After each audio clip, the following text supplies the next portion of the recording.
అధ్యక్ష thank you. Akbar గారు చెప్పింది లాజికల్గా చాలా బాగుంది. ప్రాక్టికల్గా వచ్చేసరికి చాలా ఇబ్బందులు అవుతాయి. ప్రాక్టికల్గా ఇప్పుడు ఏ స్కీము ప్రారంభించినా సరే దానికి కొన్ని నియమ నిబంధనలు పెడతారు, వాళ్ళు పేదవాళ్ళు అయి ఉండాలని చెప్పి. కానీ ప్రాక్టికల్గా వచ్చేసరికి పేదవాళ్ళు ధనవంతులు అవుతారు, ధనవంతులు పేదవాళ్ళుగా చూపెడతారు. ఇది వాస్తవం. అందువలన ఇప్పుడు ఏదన్నా సరే అఖిలపక్షంగా కూర్చుని ఇప్పటికిప్పుడు స్పాంటేనియస్గా అనుకునే కంటే అఖిలపక్షంగా కూర్చుని ఆల్రెడీ ఇప్పుడు వారు చెప్పిన నిబంధనలు లేవనేది కాదు అధ్యక్ష. అక్బర్ గారు చెప్పినవి అన్నీ కూడా 100% ఆయన what ever suggestions he made, every suggestion is in the rules. But violating rules, some uneligible persons are getting loans and other benefits.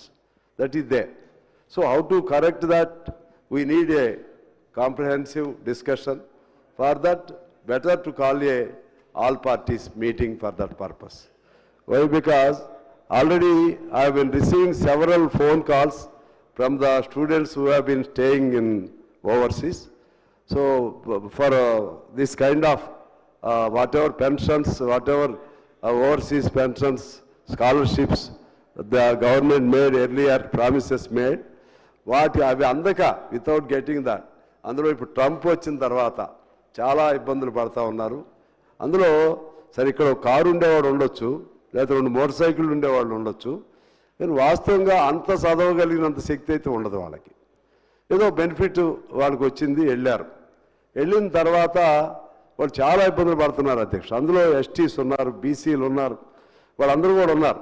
అందుకని దీన్ని how to segregate that, how to make sure that eligible persons get what ever kind help this government render, how to get the eligible persons అనేది సీరియస్గా ఆలోచన చేయాలి. I agree with Akbar గారు. But at the same time we should very carefully think over the practical problems also. And regarding this one, anyway, this discussion started. I appeal to the government through you. ఎవరు ఎంతమంది ఉన్నారు ఓవర్సీస్లో, ఎవరెవరు ఉన్నారు? రోజు ఫోన్లు వస్తున్నాయి అధ్యక్ష, రోజు. సరే అందరికీ చేస్తారనుకోండి, నాకు కూడా ఎక్కువ మంది చేస్తారు. నాకు పర్టికులర్గా ఎస్టీసు, ఎస్సీలు, బీసీలు ఫీజులు లేని డబ్బులు అందక, ఇటు రాలేక, అక్కడ ఉండలేక చాలా ఇబ్బందులు పడుతూ ఉన్నారు అధ్యక్ష. దానిపైన మా శ్రీధర్ బాబు గారు ఈ అంశాలపైన ఎక్కువ వారు ఓవర్సీస్ రిలేటెడ్ ప్రాబ్లమ్స్ మీరే ఎక్కువ చూసేవాళ్ళు. నేను ఫస్ట్ టైం ఎమ్మెల్యే అయినప్పుడు కూడా ఒకళ్ళు మిస్ అయిపోయారు, మా కొత్తగూడిపాళ్ళు. మొత్తం మీద అప్పుడే నేను మీ ద్వారా అప్పుడు మేము ఆ అంశాన్ని రిప్రజెంటేటివ్ తీసుకొచ్చినప్పుడు కమిటీ వేశారు. ఓవర్సీస్లో చనిపోయినా లేకపోతే ఇంకోటి అయినా వాళ్ళు ఇబ్బందులు పడ్డా ఆ ప్రాబ్లం సాల్వ్ చేయడానికి మీ ఆధ్వర్యంలో ఒక కమిటీ ఏర్పాటు చేయడం గుర్తుంది నాకు. తర్వాత ultimately the person who was last was traced because of your good efforts.